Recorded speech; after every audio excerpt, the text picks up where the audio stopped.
जिल्हाध्यक्षांना phone गेलेला आहे त्याबद्दल काय सांगा?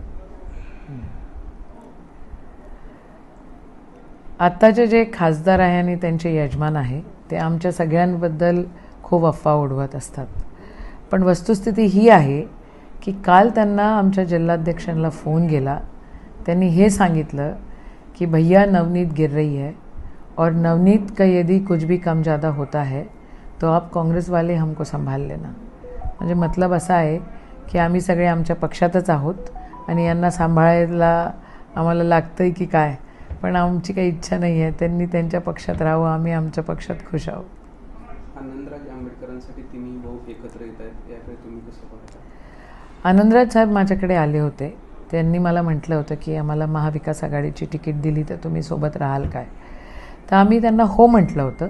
आनंदराज आंबेडकरांना असं स्पेसिफिकली तुम्ही जिथे बसला आहे तिथंच ते बसले होते आणि म्हटलं की साहेब ते जर महाविकास आघाडीची तिकीट तुम्हाला मिळाली तर आम्ही काँग्रेस म्हणून नक्कीच तुमच्यासोबत राहू किंवा महाविकास आघाडी इंडिया आघाडी म्हणून सोबत राहू.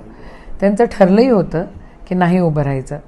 त्यांनी जे ते पत्रक काढलेलं होतं ते पत्रक सगळीकडे व्हायरल झालं आणि त्यांनी त्यांच्याच भावाला त्यांनी म्हटलं होतं की तुम्ही आमच्यासोबत असं केलं तसं केलं, काय काय ते बोलले होते. आता हे मीडियामध्ये आणि पब्लिकमध्ये माहिती आहे.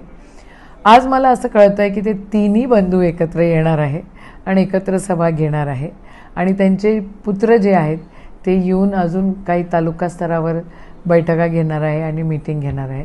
मला सांगा, एखाद्या शेतकऱ्याच्या पोराला पाडण्यासाठी जर हे सगळे एकत्र येत असतील याचा अर्थ असा आहे की भूमिपुत्र और किसानपुत्र में दम है.